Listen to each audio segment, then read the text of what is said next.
Water.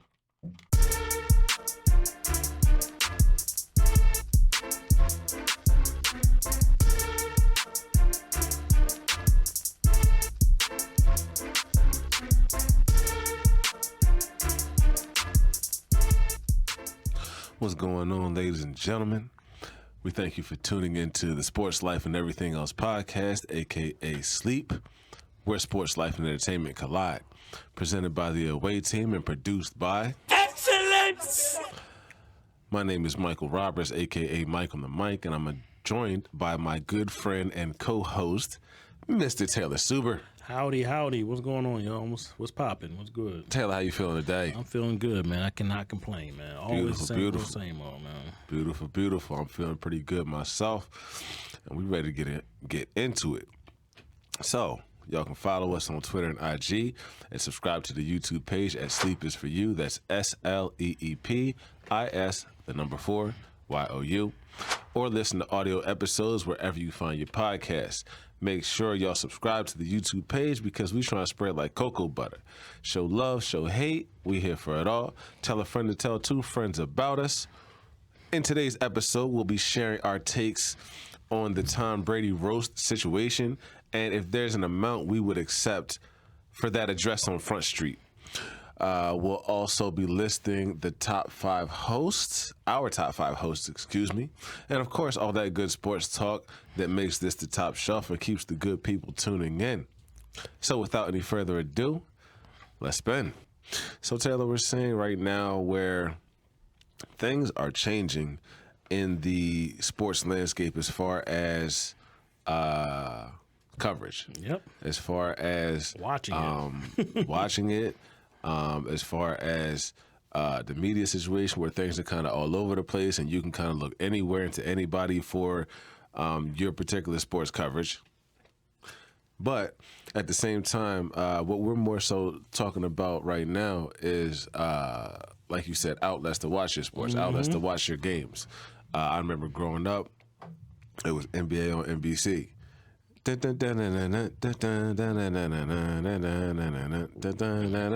might be coming back. And then things have changed, things have progressed to the point where now we get our NBA games a lot on TNT. We got our finals games typically on YouTube TV. With the NFL, you know, it's Fox and CBS for the most part, although Amazon is throwing themselves into the ring and they get the Thursday night games, right? Yep. Now this upcoming season, I think that's NBC. switching. Isn't that switching to Peacock? Peacock is NBC. Well, yeah, NBC has always had, Peacock the Sunday night game. is the streaming arm. Yeah, streaming arms, yeah. Exactly. So all the streaming channels got it right now. Exactly. Netflix got a game. You can watch it on Hulu, right? Hulu, the yep. game. You can get the Sunday package on Hulu now. Of course, you got NFL Sunday Ticket. But you get on YouTube and you can get Sunday Ticket on YouTube, and you can get the Red Zone on Hulu. Exactly. And you can watch games on Paramount Plus. That's on CBS. So it's all over. You if you got 4 to 5 major streaming channels, you can watch football. Just about anything. You can watch basketball. You won't not miss it. The day of cable TV, that's kind of like, is dead. People still have cable, but at this point right now, a lot of people are just streaming stuff because you can just cut it off whenever you want to and then put it back on if you want to, or change your plan and stuff like that. Whereas cable, you were just kind of stuck in some stuff for like years or something like that. So Taylor, how do you feel about sports being streamed and, moving away from the regular linear TV model where, people would turn on ESPN in the morning and just watch ESPN all day and then watch the games that night. But now it's turning into more like you'll click around and you might watch or listen to this podcast. Yeah. Not this particular podcast, but a podcast, unless you want to check out this podcast. Do that. But, people are clicking around and going from this to that, going from app to app, going from streaming service to streaming service, watching what they want to watch throughout the course of the day. And you have a lot more control over what you're watching during the day. You don't have to just sit there and watch the same channel or click from ESPN to ABC and stuff like that. So what's up? What's your thoughts about that? I mean, it's cool. That's the sign of the times. I remember when Fox first got. Well, not remember. I remember when I was a kid. Fox was a brand new station, and they signed on. And not only did they start, they just grabbed the NFL off the rip. You know what I mean? They paid a bunch of money for it. They had a Rupert Murdoch and all those guys had a bunch of money, paid for all those games, paid for John Madden and Pat Summerall, and they still got NFL right now. You know what I mean? So it was money that they probably didn't have no money on. They said, "Listen, we don't know how this is going to go," and it ended up working. But we're gonna roll the dice. And they rolled the dice, and it worked. And now you have all these streaming services just begging. They're not even begging for like a Sunday worth of game. They're begging for like 6 or 7 games. You know what I mean? Like Netflix I don't know how much they spent, but they just spent a bunch of money on just for 4 or 5 games or something like that. You know what I mean? Peacock, excuse me. What's the Amazon? They did their deal a couple years ago with the Thursday night games. You know what I mean? So I mean, the games are going to be all over the place. There's going to be some game where you can only stream if you're not in the local area. So those local teams that you're watching on Netflix, you can watch them locally. But if you're in, I think Kansas City, I forget the other team they're playing against. If you live in Seattle, you gotta have the streaming site. So you can't just click on it. Get there. We're in a different day right now. I mean, they had a playoff game this past year where it was just on Peacock. That was it. You know what I mean? So if you didn't have Peacock, you weren't gonna get the game if you weren't in the area. So we're in a different day right now. I mean, back in the day we had to go through blackouts, and you ain't gotta go through blackouts no more because they are paying. Back in the day. They are paying for these games so you can watch them wherever you want to. For those who don't know and aren't aware of what blackouts are, Taylor, you want to break that down for them? If the NFL didn't sell out, or I'm sorry, if the team didn't sell out enough tickets, it would be black. They would pretty much not play that game and show that game on TV. You can drive and you couldn't watch it. You can drive an hour and a half away to like Baltimore and watch it if it's on TV, but it'd be blacked out. You don't have to worry about that no more. They don't. There's been games where Jacksonville ain't have nobody in the stadium, but the game is on down in Jacksonville. So the money has come in through the NFL. And NFL is printing money right now. So of course, they're going to put all over the place. Jaguar colors, kind of. So you know what I mean. They, you know what I mean, they're paying. NFL has paid. You know what I mean? NFL is paid to get on. All these streaming platforms are paying billions of dollars for just to have 2 or 3 games. And these billionaires, they love them. They rolling in money. You know what I mean? All the team values keep going up. So back in the day, the teams were worth like $500 million. Now they're worth $3, $4, $5, $6, $7, $8 billion. You know what I mean? And it just keeps going up because of all these streaming sites that are just giving them upfront money to broadcast their games. Advertising money. Yep. So, you know what I mean? It was bound to happen no matter what. Like I said, there's a reason why NFL is putting big production of the draft and the schedule and everything else and the free agency. These are productions right now because, you know what I mean, they got that bag. They got all that money. They got too much money right now. You know and you got your games in 4K so you can see the sweat on Saquon Barkley's forehead when he's getting ready to grab that next run, going all tackle to the left this season. I was talking to somebody the other day, and they were upset. Well, not upset. They was like, "Well, why did the Eagles not pay Hassan Reddick? Because if they did, I was like, he wanted more money. You know what I mean? And the Eagles didn't want to pay him, so they traded him to another team. Didn't want to pay him. Yeah, they want to pay him, so they traded him to another team. He never got his contract extension. So the person was telling me, he was going to hold out. You don't even hear about holdouts in the NFL anymore because there's so much money that you don't hear about holdouts anymore. You may hold out training camp, but you do not hold out for games. You know what I mean? I think Le'Veon Bell might be the only one that actually held out the whole season. Chris Jones was holding out for a little bit last year. He held out the one game. Okay, you know what I mean? But you don't see people like back in the day. You would see people holding out. You don't for like half the season. There's so much guaranteed money that you're like. And everybody saw what happened to Le'Veon Bell after he held out for that one season. He was never the same. Never you know the same. So they banished him to New York to play for the Jets. To sing with he's the all Jets. over the place. Yeah, there's too much money to just not play football. With the Jets. You know what I mean, and you'll get replaced too. So and like I said, NFL is just money. So that's what it's about putting the game wherever they can get on any streaming platform and wherever you can watch it. You can be able to catch it no matter what. No doubt. You could definitely catch a game. Just about anywhere nowadays. I can watch games on my phone, on YouTube TV. Yeah. When the football season starts, YouTube TV has the setup to where you can have like I think it's either 2 or they might have it to where you can have 4 games on at once with the split screens in the box. So you don't necessarily have to have the 4 different TVs at the crib no more, unless that's how you get down. But that's what's up. And now NBA's they about to do the same thing. Same thing. Like they saw that they see that they're kind of like they're not. I don't think the ratings aren't great. They're okay, but they're not good. But they might be like, well, listen, maybe we got to put our games on more of a platform so everybody can see it. So they might, like I said, so don't be surprised if NBC gives NBA a boatload of money and TNT just can't match it. And then you're going to see all your Thursday night games on TNT, on NBC, on Peacock or whatever. That's going to take over for a lot of your favorite TV just shows. Be it. Yeah, because all them owners are going to be like, we don't care where it's at. As long as you're giving up that $50 billion, $80 billion, $190 we want the money. Yes, we'll sell the games. Need that bread. You know what I mean? So yes, we'll sell you paper. Yeah, we'll sell you a Memphis versus Houston game on Peacock. We don't give a damn. Give us our money because everybody gets split. No one gets more money. They all get split. Money. Yeah, they all get split an even amount. Merchandise, all that stuff. They all get split of merchandise. So, I mean, it's going to happen no matter what. You know what I mean? These guys, these guys are billionaires for a reason. They cut deals. So that's what they're about to do. They're going to cut a deal. So whether if you can watch it or not, don't worry about it. It's not about you. It's about everyone else getting their fix of NBA, NFL, Major League Baseball on Apple TV right now. That's kind of what it is. Everything is kind of sprawling out and turning into a situation where you can click what you want, you can pick what you want, you can go where you want. Yeah. And that's the way everything's kind of switching over from that linear model, just as far as like how networks are going to be dropping shows and how they're going to be having their lineups throughout the days with their programming. Things like things are on a path where it's definitely a lot of change that's coming to that part of the entertainment spectrum. Mm-hmm. You knew Netflix was going to get into the NFL business once they did the deal with Peyton Manning a couple of years ago with the quarterback show, and now it's the wide receiver show that's coming out this year.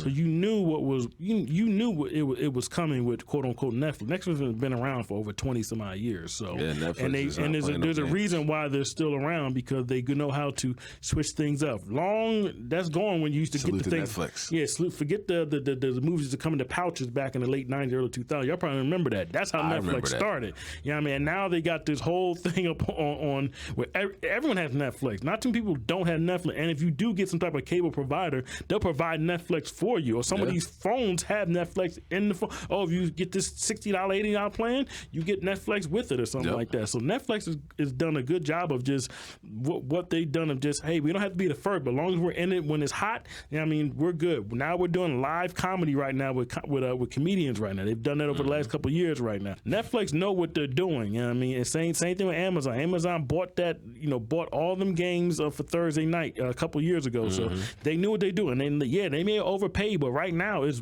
working because everyone has to log in and get it. Go through them to get it. Yeah, whether it's the cheapest plan or the lowest plan, whatever. And doesn't matter what movies they put on there, you're going to watch. I just said Giannis. I just said a couple shows ago. Giannis, documentary. Yeah, it's on Amazon. It's not anywhere else. There's something that's on Apple that you can't get anywhere else. You know what I mean? There's movies on Apple that I can't watch because I don't have Apple. I gotta go to other people's cribs and watch it. But that's just how it is right now. They're monopolizing on stuff. I ain't mad. This is what happens when you got all types of paper. You know what I mean? So they're going to buy into stuff. Behind Sinking Spring. Speaking of Apple TV, it hasn't come out yet, but it's in production. Yeah. So in our area. I ain't mad at NBA of trying to we got to get our piece of the pie. We got to get our numbers up. So that means we got to spread ourselves all over the place. You know what I mean? Pause. We don't care. You know what I mean? We will put the games everywhere. TNT, that was cool for 20 some odd years, but we got to put this thing all over the place on all the streaming, YouTube, wherever it's so people can watch our games, as opposed to I gotta have TNT. No, listen, we'll put it on Peacock. We'll put it anywhere we got to go to get all these people watching our game. You know what I mean? WNBA's doing it right now. They got games on Amazon, so they still got games on NBA TV too. You'll still have games on that because that's the quote unquote that's the main channel that the NBA actually funds. But you'll get games all over the place right now, and then maybe that'll help the NBA to spread this spread. You know what I mean? Because they, like I said, the last couple of years the ratings have been kind of just mid. Whereas NFL, it just goes up and up and up and up. But just when you think you broke a record, they break another record, and all through the Black Lives and the Colin Kaepernick stuff, they still building through all that. So the NFL is pretty much Teflon right now. They can't be touched. You know what I mean? You talking about someone's untouchable? It's the NFL. They can't be touched. No one is going to like ruin the NFL. So they can do whatever they can do whatever they want to. And Netflix, there's another streaming site that comes out 3-4 years from now, and they got the bag, and the NFL wants it, they're gonna take it. They don't care. Yeah. They got games every day of the week this year except for Tuesday. You gonna watch too. Get ready for your fantasy team. He plays on Monday night. The other guy plays on Friday night. What's going on? Hey man, it's what it is. You gotta do what you gotta do. Wow. All right. Well, speaking of Netflix live specials, we saw where not too long ago they did the Tom Brady roast. Yeah. After that Cat Williams stand-up live special, but Tom, he got the bag and he got his bread for sitting there and letting them people talk crazy about him for 3 hours and talk crazy about his family and about his wife and all type of stuff. I haven't actually seen it. Oh yeah. It's not really my thing. But Taylor, you saw it, right? Yeah, I or saw you saw it. Parts of it. I saw the whole thing. Yeah. I saw it when the night it came on. I didn't finish it, and I watched it. I think a day or two later.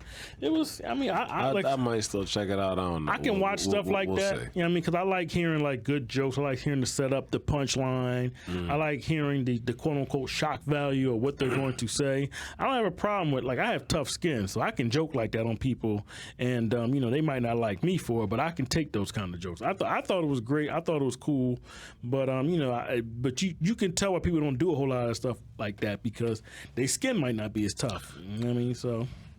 Well, that's going to bring us to our discussion topic of the day, which is going to be, is there an amount that we would take to essentially throw our significant others, family underneath the bus, family to the wolves for a bag? I mean, he did it for the bag because he did that, and Taylor has a take on why he did that. Did you want to share that? Oh well, so Tom Brady is getting flack back from his wife. And I'm not from his wife. He said his kids have to. His kids are going through stuff. If he had it back, he wouldn't have those jokes. Now, again, I didn't watch it, but I heard some of the things that was said about his wife.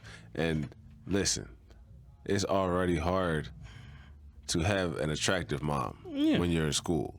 Because people would talk crazy about your mom. We grew up in the area of your mama jokes. We grew up in the era of somebody would say something crazy about your mom, and that would mean you had to see him with the hands. But it's hard when you got a hot mom. But when you got a mom that's so hot that she goes by one name, and she's made millions upon millions of dollars off being hot, then the things people will say to you, it turns up to another level. Yeah. So the way his kids felt after that roast, I can kind of get it. I can kind of sympathize. Well, the jokes weren't lies. Yeah, I mean, they were just saying that she was getting smashed by the jiu-jitsu, whatever the guy named, one of her trainers, something like that. So once stuff like that comes out to the forefront, and you want to get roasted, all right, we gonna talk about that. So that's basically what the jokes were about. It wasn't really about her look. They were just talking about how she was just getting, throttled by a guy that's like not even on Tom Brady's level. You know what I mean? So that's what they was talking about. And they said she was upset at Tom, but I think in the back of my mind, Tom knew this was going to go down, and I don't think he cared that it went down. But he's copping the plea. Oh, I'm sorry, I didn't know it was going to happen. I think he's doing the flim flam. He's basically saying that, oh, I wouldn't have done it. But I think he knew exactly because what else would they be talking about? Plus, this was fresh. This was less than 2 years ago. This happened during the last year of his season because I'm pretty sure he wanted to. I think what happened was Tom Brady was supposed to retire, but then somebody leaked it. And he kind of went back and said, "No, I want to come back." And 2022 was like, not a good season for him. They made the playoff, but you could tell that he was past his prime. But if he'd have got the championship in 2020 and in 2021, he had probably one of his best statistical seasons in his career. And he got down to the last down, but Matthew Stafford threw that touchdown pass to a Cooper Kupp to get them into the to that next game. So if he ended off on that, that'd have been fine. But then when he came back in 2022, I think his wife was kind of pissed off. Not just saying like I don't really care what she thinks. You know what I mean, she knew what she married. You know what I mean, but I think Tom Brady wanted her to get the smoke. You know what I mean, from all them people, but you can tell that. He stopped the jokes from Bob Kraft. He said, "No, we're not going to talk about him." You know what I mean? This white man paid me a whole lot of money. You know what I mean? Well, we're not going to talk about him. But then they was like, "Well, why he didn't do that for Giselle?" Well, I don't want to say she embarrassed him. She divorced him in front of millions after he, remember, he was at training camp training, and he had to take like 2 weeks off to tend to her, and then came back and then came back and he still got divorced. You know what I mean? So it was on front page news. So he knew he could act like he don't know, but he knew, and I think he wanted her. These are things that he probably wanted to say to her, but he couldn't. So he had the Jeff Rosses and the Kevin Harts and what's the young lady named Nikki Glazer, and all the people just go up there and just roast her. Just you know what I mean? And it was cool. You know what I mean? Like I said, I thought the jokes were funny. You know what I mean? So, you know what I mean? Like, remember, when he made the decision, she wasn't married to him, so he can kind of do whatever he wants to. And I'm pretty sure he's paying her some type of alimony, even though she makes way more money than he does. Yeah. You know what I mean? But our question is basically, would you do that to sacrifice for your family? I would, because I said, listen, I got to get this bag. Everybody going to get taken care of, you know what I mean? So y'all better have some tough skin. I'm about to go out here and get roasted, and everybody about to get checked, and y'all going to be wood grain gripping. Y'all going to have Nikes on your feet. You're going to have Versace on your back, you know what I mean? So they about to give me a bag. Wood grain gripping. You know what I mean? So, you know what I mean? I don't care, you know what I mean? Like, listen, we got to get this money. About to have your family out here like UGK? Hey, man, listen, man, we got to get this bag. They're offering me a bag, and that's what I'm saying. Remember, Tom Brady's trying to be a quote-unquote owner of maybe like a football team, you know what I mean? Yeah. So $25 million of cold hard cash, if that's what he's got, and I think he got more than that, he gonna take that and put that in the bank. It's not like he needs it, you know what I mean? He just signed a $300 million deal with Fox to do sportscasts and stuff like that. So he don't need $25 million, so he's just gonna put that in the tuck. So when he wants to buy into one of these teams, or maybe, get one of the ownership, one of these minority groups to buy a stake in a team, I got $25 million just sitting here from 3 years ago when I did the roast, you know what I mean? So that's what the money was for, you know what I mean? So I think he's maybe a little bit upset about the kid, but I don't think he gives a damn about that wife. You know what I mean? She kicked him to the curb. You know what I mean? So it is what it is. You know what I mean? You got it's free smoke for everybody. You know what I mean? I'm not married to you no more. You know what I mean? Yeah, we got these kids, but at the end of the day, I don't care about you. So I would do it. I don't know about everybody else. Yeah, I don't know about everybody, but I would do it. I don't give a damn. You know what I mean? I don't care. You know what I mean? You can say whatever you want to about me. Because remember, at the end of the roast, you have a chance to clap back at everybody that says something about you. Oh, you know do you? Yeah, and that's what he did. So you could sit there and take notes and I mean, so when he went up there, it was now all the stuff is written. He was reading from a teleprompter. He went back at everybody. He said something about the Philly fans. He said something about Kevin Hart being short and black. He went in. Yeah, I mean, it was cool. Did anybody say anything about Nick Foles? No, I don't think there were any jokes about Nick Foles. Like I said, there was a lot of Aaron Hernandez jokes. A lot of his wife getting taken by jiu-jitsu. That's pretty much what the jokes were. And a lot of quote-unquote gay jokes, you know what I mean? Because I heard he's not too fond of the Nick Foles situation, so he might have requested them to keep that out. What about Nick? What did he do to Nick? What happened to him and Nick Foles? Oh, well, he beat him in the Super Bowl. Because they smoked him on the Super Bowl. What do you mean? Yeah, well, I don't... were there any Eli Manning jokes? Oh, there were plenty of Eli Manning jokes. Okay. See, that's what I'm saying. There was Eli Manning jokes. Eli Manning... But it was no Nick Peyton Foles Manning jokes? came. Peyton Manning came out. Yeah, Peyton Manning came out. Peyton was on deck? Yeah, Peyton was on man. I think the best joke, I'm trying to think if I can remember it, but something about... it was about those two jets that came crashing into... the way they said it, it was like two jets crash, and then you think about it, the two jets that came crashing into Drew Bledsoe was like, you thought they were talking about September 11th, but they were talking about the two jets that came crashing into Drew Bledsoe to put him in the hospital. Like the way they worded that joke here, the way they worded that joke was perfect. I was like, oh damn! Everybody in the crowd like, whoa! Mind you, September 11th happened like over 20 years ago. That was like one of everybody like, y'all went too far. But it was a good joke though, man. It was fun. Like I said, there's some really really good jokes. You're going to laugh. You know what I mean? Like I don't mind him doing that. Like I mean, like he's not a player anymore, so now he has to go out here and get bags. You know what I mean? So I mean, if he's not going to be acting, but he's going to be getting it from what he was, from one of the best players that we've all ever seen play football. So I don't mind. He got the $25 million from the roast. I don't care. I mean, he could tuck that in the back and add interest on that. He can do whatever he wants to with that. I'm sorry, ex-wife. You divorced me. This is what you going. This is what you got to get. I'm sorry. Sorry, not sorry. Really. I'm divorced. I get it. I get it. He had to do what he had to do, man. I ain't mad at him. Now, if I was in his shoes, there's part of me that wants to say, as Taylor said, that I would just get it. I'd bring me the bag, put me on the stage, say what y'all want to say. I'm cool. And there's part of me that's like, nah, man, I don't know if I can take all that on the chin. Mm-hmm. So I got to be on the fence with this one, because I can't say. It's easy to say, yo, I wouldn't do it. I would turn down the money, because, yo, sometimes the money get a little bit tight. And, you know what I'm saying? You got to do what you got to do, because Bill want his money when them letters come in the mail. Yeah. Bill don't want to hear you don't got it. He want to hear you got that money. Because you got to keep them lights on. You got to keep that water on. You got to keep everything humming. You got to keep them car payments going, that insurance. You know what I'm saying? That if you're paying for insurance. Some people out here riding on the low. But, you know, I don't know. I got to stay on the fence with this one. I can't say for 100% sure whether I would do it. Like Taylor said, because Taylor, he like, yo, let's go. Let's go. Yeah. Bring me the bag. Yeah. Say your jokes. That's fine with me. I'm up out of here. Taylor taking it on the chin like Flavor Flav. Yeah, that's fine. Pause. Flav got the bag. Peyton Manning did a roast.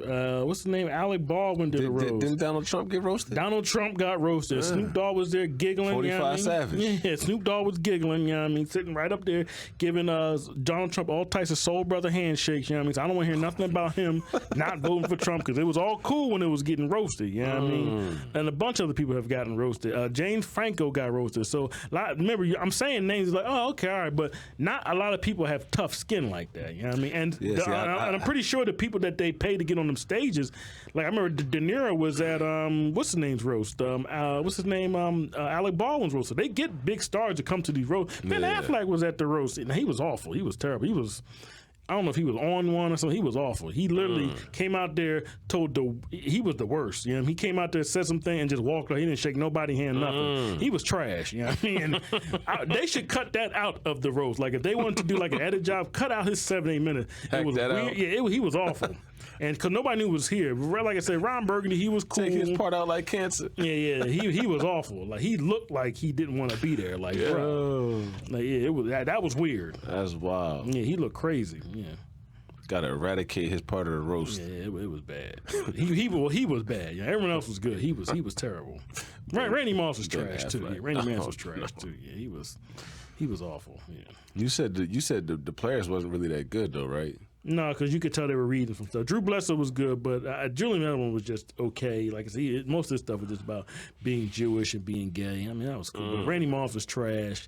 And was there another player? I didn't think Peyton Manning was that good either. But he's used to reading also, because he's been retired for almost a decade right now. So yeah. But a lot of those players been reading off the promise. Yeah, the couple players that did speak, I didn't think they was good. Like I said, Randy Moss wasn't good at all. He was terrible. All right, well, that's I guess where we stand on that. Taylor's with it. Put him on the stage. Me, the bag gotta be right. The bag gotta be right to where like it ain't no worries. Like yeah. That's for me. All right, bet. Well, shucks, man. I feel like doing what we do for, we started this show back at the like September 2019. It was like as the football season started, we started the show. And 2019 was like kind of like a wild year for me, like personally. Just had a lot going on in my personal life and with my family life and everything like that. But it was something in me that just kind of wanted to get into podcasting and wanted to get into hosting, because I just felt like I kind of had something that translated and that people could bang with. And my man Taylor, we've been cool since we was like yay high, like 7, 8, 9, like elementary school age. So having him come on and like get down with me and co-host with me, that just kind of made sense.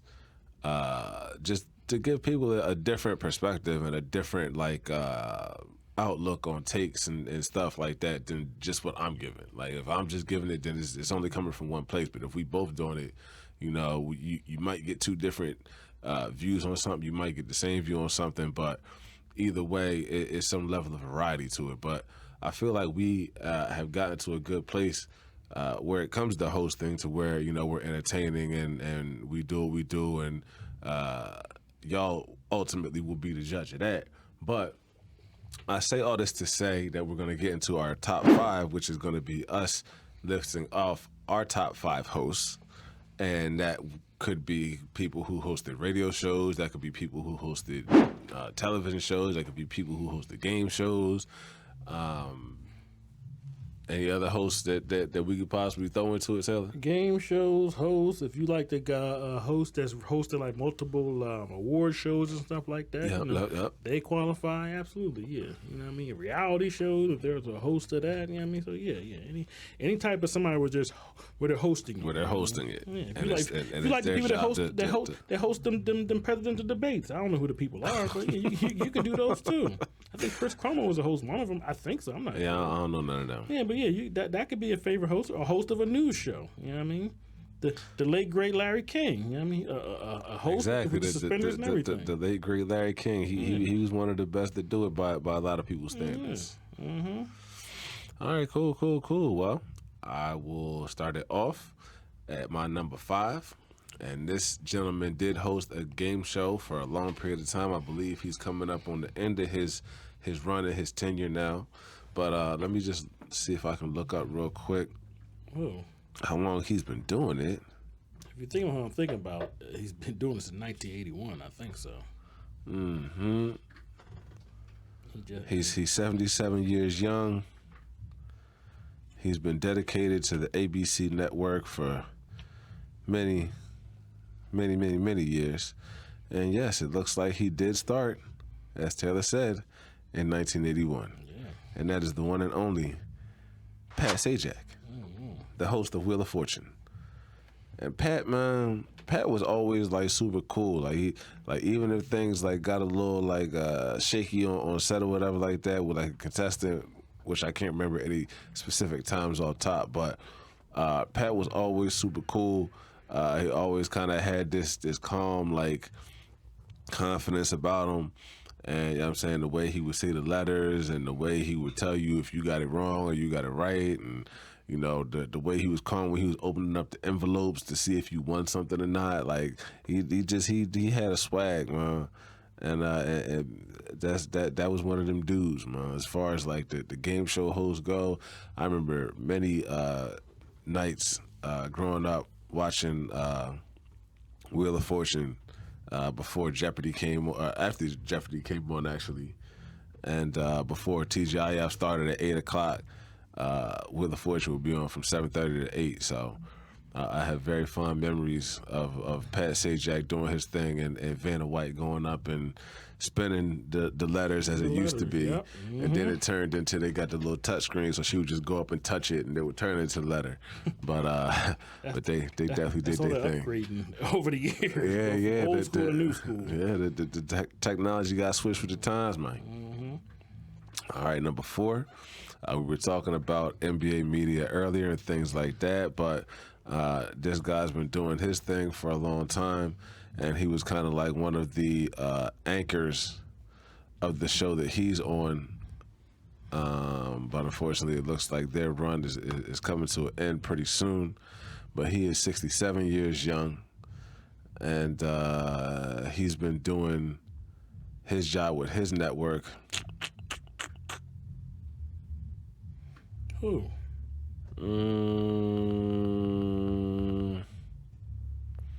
I can't exactly see when he started, but he's been doing it for at least 20 plus years. But that's Ernie Johnson. Ernie Johnson. He's been doing it for 30 plus years. I would feel confident in calling him Mr. TNT at this point, because he's kind of like the flag of that show, and everybody knows that Charles Barkley is, you know, the main attraction of the show, because he's Charles Barkley. You know, you can make fun of him, you can you know, get a good take from him. He guarantees it, you know. So, you know, you got Shaq on the show, you got Kenny on the show, and they're contributing factors as well, definitely. And they've been doing what they do for a long time. But Ernie Johnson is really the leader on that show, and the one that you could tell is kind of holds everybody else in check. And he's the moderator. He's the one that sends the questions where they need to go, and keeps everything running smoothly. So I salute him for being able to do that for as long as he's done it. And they've got multiple Emmys, multiple Emmy nominations. So Ernie Johnson's going to be my number 4 guy. Number 3, I'm going to bring it local. And he's been doing what he's been doing for a long time. He's in a Hall of Fame. He's actually in a couple of Hall of Fames. But he's a news host and broadcaster, and that is the one and only Ulysses Samuel Washington III. Yuki? You know him as Yuki Washington. And he works on Eyewitness CBS News, and he's been poised and calming, and just a great person who you know, is reading you your news at the end of the night when you click it on your TV. So definitely want to salute him and shout him out as a Philadelphia guy. You know, he's been working here for such a long time. He's in the Hall of Fame in Delaware for one thing, and then he's in another Hall of Fame as well. I was reading over it a bit earlier. I should have took better notes. He's a couple movies too. Exactly, and he is of relation to the great Denzel Washington, and Denzel. Yeah. Okay, all right. Yeah. I was just thinking about the movies he was in. He was in, you know, so they have like a sportscaster or somebody's reading the news and they was in Philly. They would put him, because since he's from Philly. So I think he was in that Jamie Foxx movie with Gerard Butler. What's the movie called? Law Abiding Citizen. He was in another movie too, like they put up the news and he would be the one reading the news. You know? So, you know, like, gotcha. Hey, man, you get yourself a nice little check from Hollywood. Hey, man, I'll be in there. Get in where you fit in, baby. You bring y'all cameras in with our cameras. You know what I mean? I'll be on set. You know what I mean? Y'all go ahead and I'll do the real news. Yeah, let's do it. Yeah, he's been in a couple movies. Yeah. But that's my number 3 guy, Yuki Washington. Number 2, this is a RIP moment, but the only thing I can say about him is booyah. Stuart Scott, man. All right. He was a ESPN host, the SportsCenter host for years and years, during the period of time when SportsCenter was kind of like in its infancy, and he was a big part of bringing them into the modern era and ushering in new technological advances at ESPN with the SportsCenter set and background. I remember vividly days staying home from school in high school and middle school sick, and being able to catch him on ESPN doing the highlights from the night before and doing analysis and talking about what happened. Yeah, he did his thing, man. Shout out to his kids. Cool as the other side of the pillow. Yeah. Yeah, he had the bars, man. Yeah. But Stuart Scott was definitely a pillar in the hosting business, I would say. ESPN ain't been the same since he's been. I'll say ESPN ain't been the same since he passed away. They can't ever replace. That's not something you can replace. Absolutely irreplaceable. And you know, in the end, when he got sick and he was going through his battles with cancer, he was fighting and he was battling, and he wasn't giving up. He wasn't succumbing. He wasn't going quietly. You know, he fought it to the end, and he was a shining example of professionalism. And I never got a chance to meet him, unfortunately, but he was definitely a great dude as far as handling his business and doing his job. He was in the Uncle Luke video. He was like hosting the video, like it was. I think it was a song called like Raise the Roof, and he's like in the video, like giving like it was fun. If you watch it, if you can Google it, it's funny as hell. He's like giving commentary to the actual video and stuff like that. Like, it's funny, man. It's funny. This is like when he was like young coming up. You know? Yeah. So yeah. What you said the song was called? Raise the roof, come on, raise the roof, and then Luke is just saying all types of crazy stuff. Yeah. But he's in the video just like giving commentary. Luke is it's funny. It's like a parody, but it was funny as hell. Gotcha. Mm-hmm. All right, well, I'm gonna close things out with my number one guy, and talking about NBA in the '90s. You couldn't really talk about it like that without bringing up this guy's name because he was on Saturday mornings every Saturday morning, and he was hosting a basketball show along with I think her name was Summer Sanders. My man's name was Ahmad Rashad. And Ahmad Rashad, he was in tight with MJ. He would get some good MJ interviews. That was his homie. MJ content. I swore he played for the Sixers, but that was actually a bit that they did. But nah, he played for the Vikings. Okay, did he play for the Eagles? I don't think he played for the Eagles, but I know he was a really good receiver not really good, but he's a good receiver for the Vikings back in the day. Yeah. Okay, but yeah, Ahmad Rashad, man, he was another dude who you could look up to him. He was a guy that was on TV, but he was like a real guy. He wasn't like an actor that was playing roles. He wasn't like a NBA player who was like difficult to aspire to be that because it's so far fetched. He was a regular dude who, hosted a show and he interviewed people and he asked questions and was married to Claire Huxtable back in the day. Yeah, no doubt. Felicia Rashad. Until the accusations come out, but we're not going to talk about that. Keep your hands to yourself, sir. Go ahead, continue, Mikey.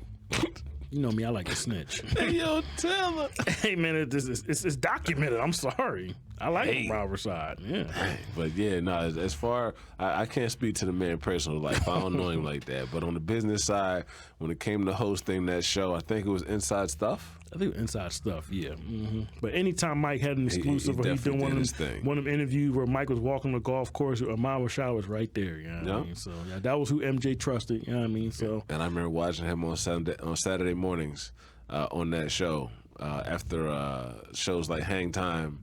With Reggie Theus and other shows like that would come on because they had the little Saturday morning lineup. I vividly remember that too, man. Do they still do the Saturday morning lineup? I don't know because I'm at work, so I have no clue. I'm gonna be up early like that on Saturdays. That's one of my sleeping days. I'm not gonna hold you. But that closes out my top 5 list of hosts. So I'm going to swing it over to Taylor, pass it over to Taylor, give it over to Taylor so he can list off his top 5 hosts for y'all. I got a bunch of people on my list. My number 5 is, he's a local legend, recently retired. I gotta go to my man Jim Gardner. Anytime you heard that theme song of Channel 6, dun dun dun, dun, you know Jim Gardner's coming on there with the white hair and spitting facts about the local people getting that smoke out here on these streets. He broke it down. Catching strays.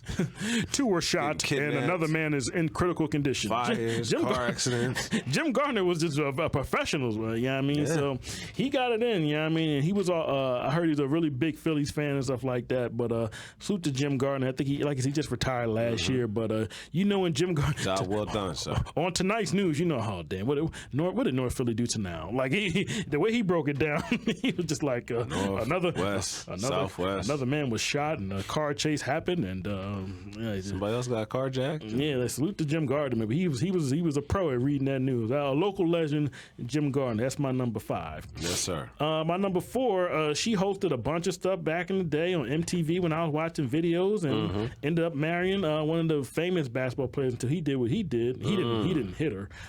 He hit some other skins, you know what I mean? And we're going to put some respect on Lala Anthony. She's acting right now, you know what I mean? But she was a host back in the day, you know what I mean?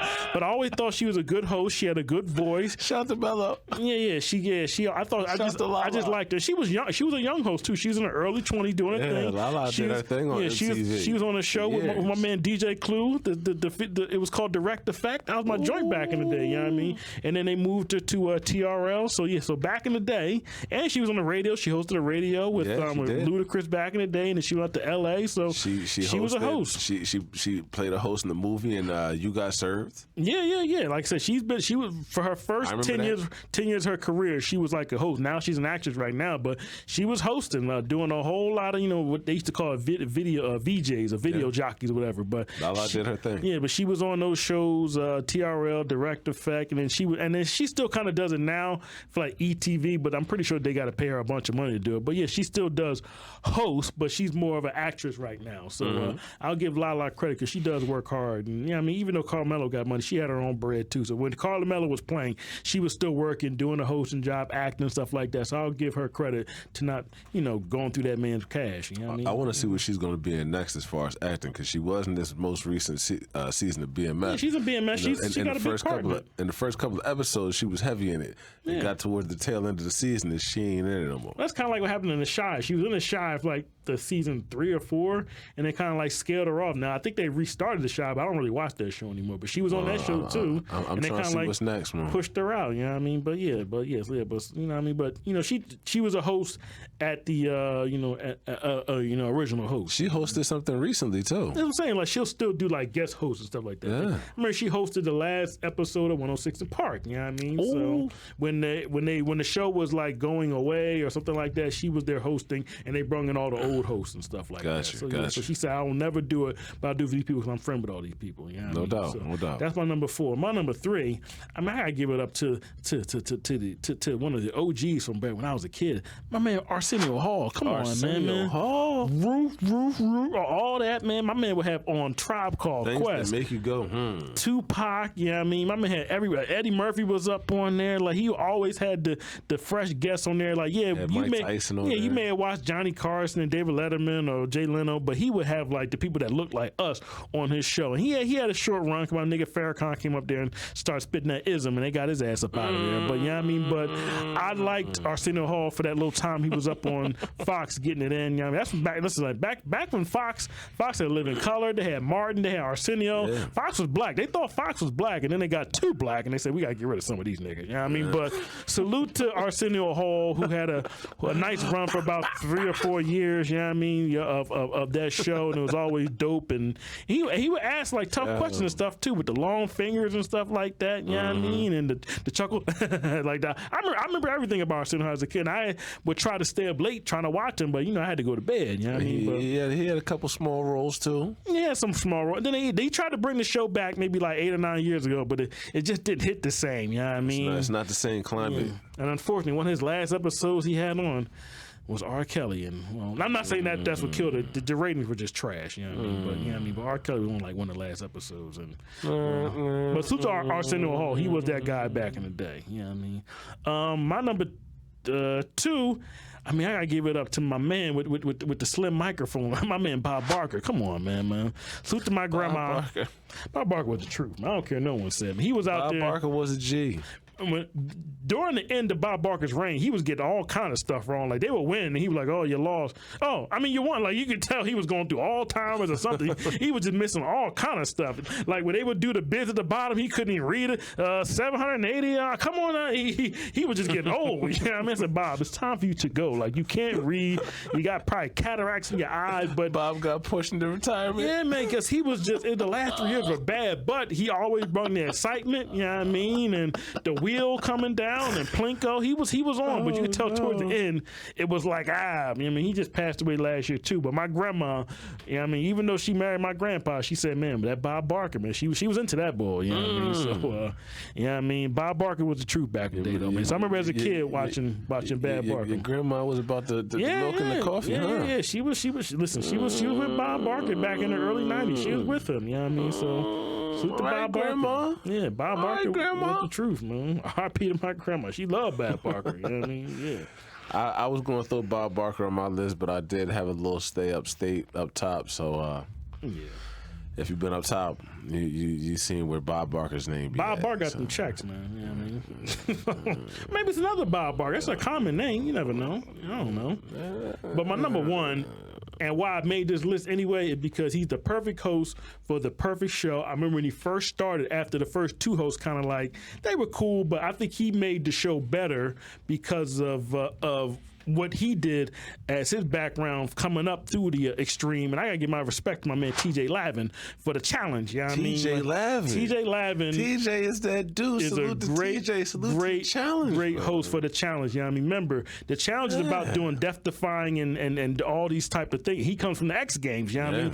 Doing the He came skateboarding and the I think biking it and was stuff like that. BMX. Yeah, BMX. You know what I mean? So he was that dude. With the bikes, I mean. Yeah, he's one of the best. You know what I mean? So for him to come to the challenge, it was perfect. And when TJ first started, he was very docile. He was cool. But now this thing, he just be challenging people like, "Oh, you scared? Get off my show!" Yeah, like he don't care. He wants all the smoke right now. You gonna come on my challenge and not participate? You gonna quit? What's wrong with you? Like I like TJ don't like quitters. When he first started, he was very, very quiet. He's very cool. All right, well, it's your time here tonight, man. I guess we'll be seeing you soon. Now it's like, man, get on out of it. You ain't even try. Like, Exactly. like you know what I mean? TJ don't pull no punches. Yeah, I mean, I like TJ. Yeah, I mean, so TJ's the perfect. Probably only about 5'8", 5'9", but he's the perfect host for that show, and everybody loves him. I remember he got hurt a couple years ago, and they didn't think he was going to be on the show anymore, but he came back. He got to a real nasty bike accident doing like some type of half pipe or something like that. Fell on his back and his neck and broke up some vertebrae.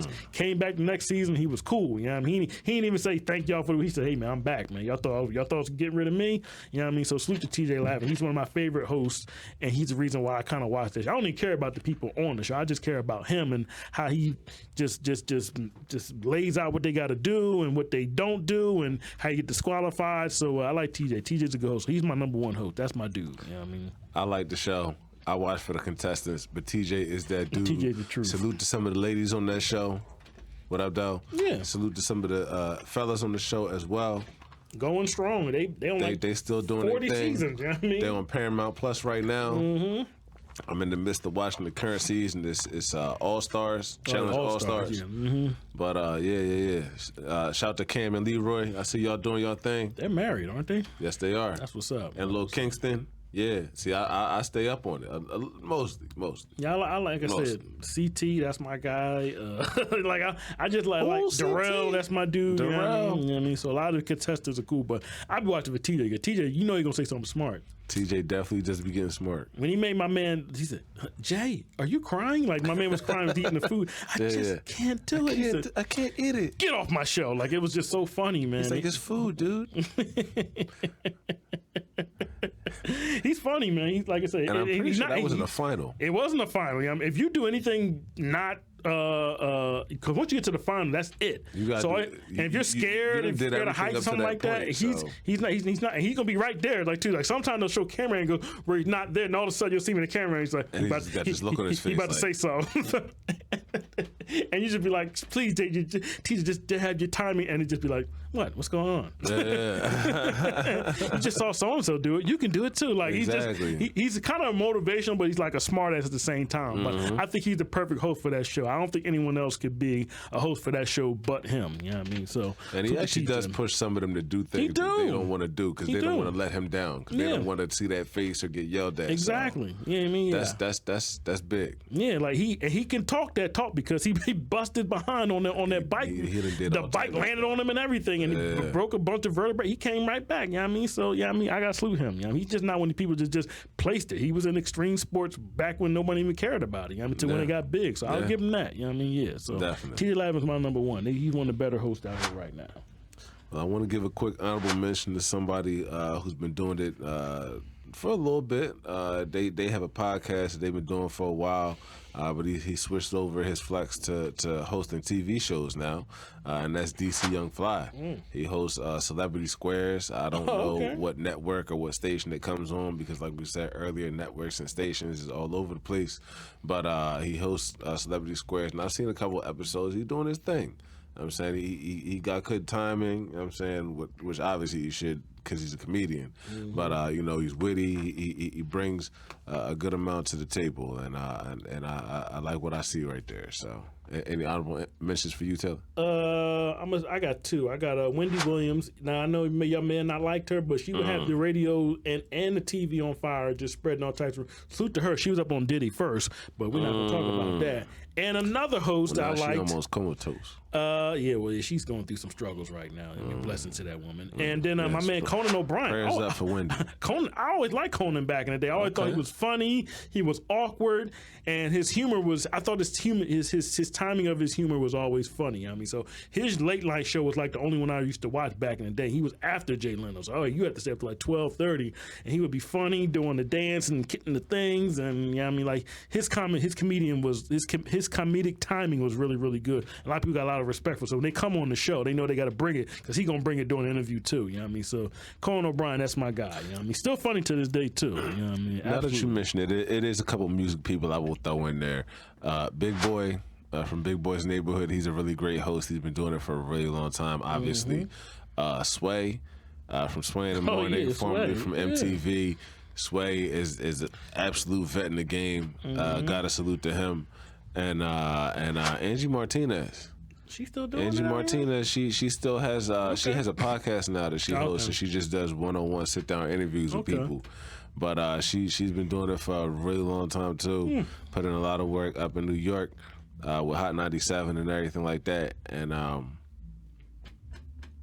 she's another one of them ones. Okay, all right. So but those vets in the game, so putting them on a list like this should kind of go without saying. They're probably all in the Hall of Fame already, if not, are on their way to the Hall of Fame. But yeah. I'm salute to my guy Fab Five Freddy, the original host of Yo MTV Rap. That was my guy back in the day with the shades on. Before Dre and that Lover, but I always liked Fab Five Freddy, man. I thought he was dope, man. Yeah, that was my guy when I was a little whippersnapper, trying to understand what the hell rap music was. I said, what is going on? Trying to figure out what's going on. Why are they in the West Coast for it? They got music out there, like, you know what I mean? So, you know, Fab Five Freddy was the truth, man. Yeah. No doubt. All right, bad. Well, we're gonna close out this week's episode with Mike's Minutes. And all I want to communicate to y'all and say to y'all this week is a lot of people that don't necessarily do things in a specific or in what one might look at as the right way. And a lot of times it's hard to know what is the right way and the wrong way, but sometimes it's easy.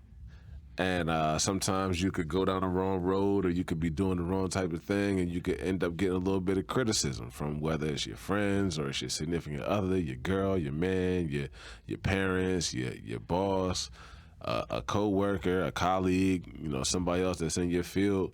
It could be somebody that you're working with, you know, in an entertainment capacity, you know, whoever.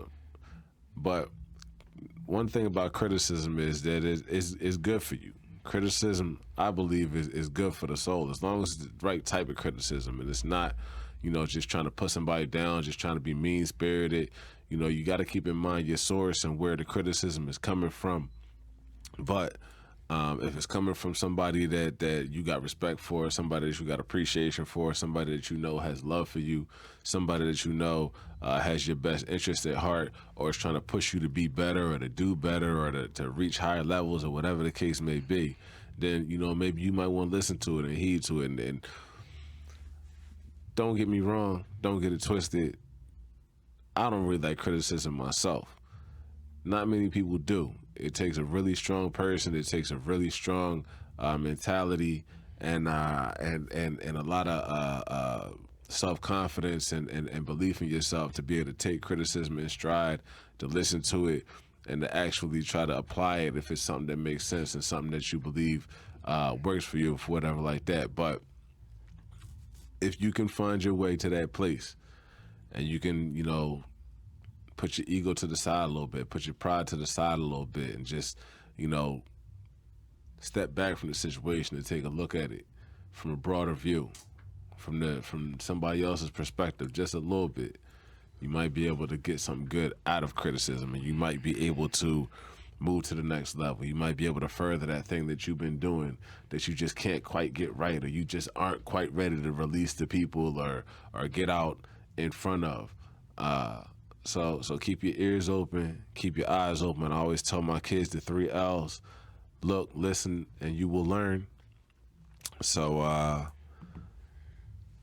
it's very important to know that your sources is good, where the criticism is coming from, because you can't just go to the comment section under your picture and see somebody say something crazy and just jump out the window and start making adjustments and doing things. But if it's somebody in your life, somebody that you value, somebody whose words you respect, whose feelings you respect, whose opinion you respect,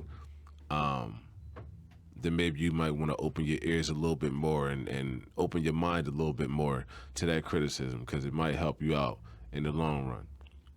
So that's my little message for y'all. That's my little minutes I want to take to the side to give y'all a little bit of inspiration, a little bit of motivation, a little bit of this, a little bit of that.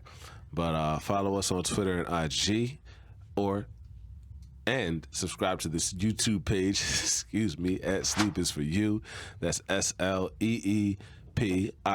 the number 4, Y-O-U.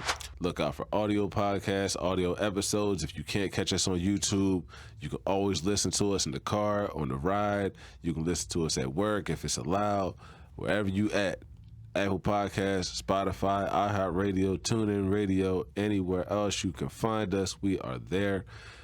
The website, sleepisforyou.net, not sleepisforyou.com anymore, sleepisforyou.net, S.L.E.E.P.I.S, the number 4, Y-O-U.net. And then the merch site, sleepisforyou.printify.me, that's the same as the website, .printify, PRINTIFY.me, me. Taylor, anything else you got to say to the people? Man, thanks for listening to us. Thanks for watching us. Like and subscribe, all that, man. Thank you. Appreciate you. Still on point with it, man. That's what I'm talking about. Definitely like and subscribe. Definitely keep listening. And share the word. Spread the word. Especially if you need more sleep. Water. You need more sleep. Excellence! Yeah.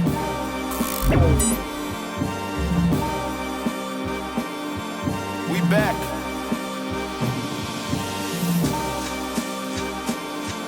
Yeah.